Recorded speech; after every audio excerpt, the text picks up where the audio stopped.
Hai, balik lagi bersama saya Antoni Zarsono. Nah teman-teman, banyak banget dari kalian yang tanya bagaimana cara memiliki properti yang dibeli tanpa modal dengan nilai 1 miliar di usia 22 tahun dan ketika dijual dalam waktu 6 bulan setelahnya bisa untung 650 juta.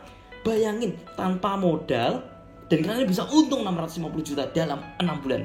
Nah, saya mungkin akan menjelaskan spesifik mungkin, sedetail mungkin, karena mungkin penonton saya itu belum tentu semua mengerti tentang properti. Nah, saya akan menjelaskan detail-detailnya, hal-hal kecilnya, supaya kalian semua bisa mengerti apa yang sebenarnya saya lakukan. Nah, teman-teman, inti dari untuk mendapatkan properti tanpa modal adalah kalian harus bisa mendapatkan properti yang sangat-sangat murah, dan dimana ketika kalian mengajukan KPR ke bank, bank itu akan bisa mengeluarkan plafon yang lebih tinggi daripada harga properti tersebut.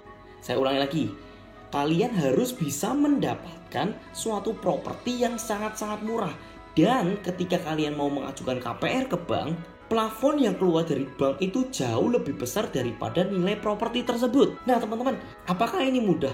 Tidak, sangat-sangat susah, dibutuhkan effort yang sangat-sangat luar biasa. Tapi ketika kalian bisa klik, kalian bisa connect, dapat rumah yang benar-benar murah.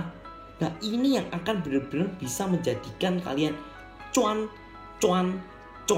Teman-teman, apa sih appraisal itu? Appraisal adalah suatu nilai taksiran yang dilihat oleh bank terhadap suatu properti. Ketika bank itu melihat kira-kira rumah tersebut itu pantas dijual di angka berapa. Ambil contoh, kita mengasumsikan rumah yang ditaksir oleh bank, yang diappraisal oleh bank itu adalah 1 miliar. Nah, bank itu akan mengeluarkan plafon. Plafon adalah nilai yang akan dikeluarkan bank untuk Anda sebagai orang yang mengajukan KPR tersebut. Dan ketika plafon itu keluar, yang keluar biasanya hanya 80% sampai 90%. Jadi intinya gini, ketika bank itu menilai suatu properti tersebut harganya 1 miliar, bank hanya akan mengeluarkan 80%-nya. Jadi 800 jutanya akan dikeluarkan. 200-nya adalah uang yang harus kalian siapkan untuk membayar properti tersebut, karena bank itu butuh kepercayaan bahwa kalian sanggup membayar 20% dari harga properti tersebut. Nah, biasanya appraisal itu pasti jauh angkanya di bawah harga properti yang dijual. Jadi biasanya harga propertinya 1,5 miliar, appraisalnya hanya menunjukkan angka sekitar 1,2 miliar. Dan plafonnya 80% dari angka tersebut, kurang lebih sekitar 900 jutaan. Nah, teman-teman bisa bayangkan, seluruh properti itu cara kerja kurang lebih seperti itu. Tapi ada special case di mana penjual itu sedang membutuhkan uang.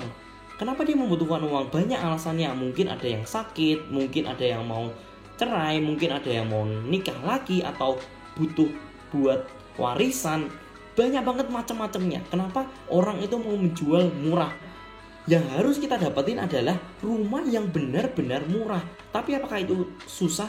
Sangat-sangat susah. Bahkan untuk saya mencari satu properti yang seperti ini membutuhkan waktu sekitar 3-4 bulan, benar-benar intens mencari rumah yang seperti ini. Saya bilang susah, tapi susah bukanlah sesuatu yang mustahil ketika kalian percaya bahwa kalian itu bisa. Awal saya melakukan ini, banyak yang bilang bahwa saya itu tolol. Dan begitu saya bisa melakukan ini, banyak orang yang bilang, "Ton, gimana sih caranya?" Nah, ini yang membedakan orang sukses dan yang tidak sukses. Orang yang tidak sukses, mereka begitu dikatain, mereka mundur. Dan akhirnya mereka tidak jadi melakukan apa yang harusnya mereka lakukan. Tapi orang sukses, mereka tetap bertahan kepada kebodohannya, sampai akhirnya mereka bisa tunjukkan bahwa kebodohannya itu adalah sesuatu yang jenius. Nah, teman-teman, balik lagi gimana cara saya bisa dapetin rumah tersebut. Saya harus cari rumah yang dijual 1 miliar tapi appraisalnya menunjukkan harga 1,5 M, dan begitu keluar 1,5 M, plafon yang dikeluarkan itu kurang lebih sekitar 1,2 M. Jadi kalian mendapatkan untungan cashback 200 juta. Nah, tapi yang saya lakukan tidak seperti itu, karena teori itu sangat-sangat susah. Yang saya lakukan adalah rumahnya harganya 950 juta, belum termasuk pajak, plafon yang dikeluarkan, uang yang dikeluarkan oleh bank itu sama dengan harga properti tersebut. 950 juta. Apakah saya butuh uang lagi untuk renovasi rumah tersebut sehingga rumah tersebut layak untuk dijual lagi?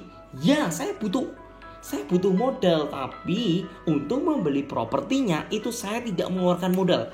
Ngerti maksud saya? Untuk membeli propertinya saya tidak menggunakan modal, tetapi untuk merenovasinya saya menggunakan modal.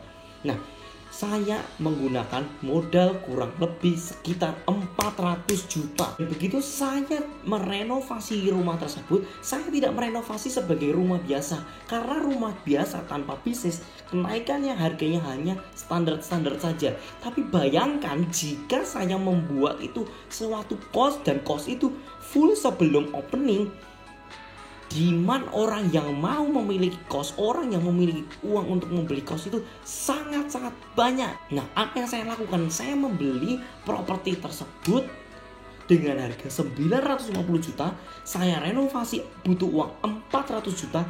Dan begitu kosannya jadi full, menarik, dan sangat-sangat layak untuk dijual, saya bisa menjual dengan harga 2,1 miliar. Bayangkan, rumah dengan harga 1,350 saya jual 6 bulan kemudian 2,1 M.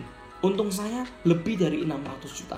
Tapi setelah dipotong pajak, dipotong penalti segala macam, keuntungan saya lebih dari 600 juta. Bayangkan usaha mana lagi yang bisa menghasilkan kalian invest 400 juta dan bisa balik bukan 400 juta saja, tapi 400 juta plus keuntungan 650 juta. Usaha mana lagi yang bisa memberikan keuntungan sebanyak itu hanya dalam 6 bulan? Luar biasa. Benar-benar sektor properti adalah sektor yang sangat-sangat luar biasa, bisa membuat Anda kaya raya. Itu kenapa saya mewajibkan Anda untuk benar-benar terjun ke dalam dunia properti. Kalian rasakan bagaimana properti bisa membuat Anda kaya raya. Saya pernah melakukan trading, saya pernah melakukan trading emas, saya pernah melakukan Bitcoin, dan semuanya gagal hanya dalam waktu 1-2 bulan. Tapi hanya di properti saya bisa melipat gandakan kekayaan saya hanya dalam waktu beberapa bulan juga. Nah, teman-teman, itu kurang lebih bagaimana saya bisa membeli properti tanpa modal dan bisa menghasilkan keuntungan yang sangat signifikan di dunia properti. Jika kalian punya pertanyaan lebih lanjut, kalian bisa komen di video di bawah ini. Dan jika kalian suka dengan video ini, kalian bisa like dan share ke teman-teman kalian. Dan don't forget to subscribe video ini. Dukung terus video ini supaya kalian bisa kaya juga melalui dunia properti. Saya Antoni Sudarsono. Don't forget to love yourself.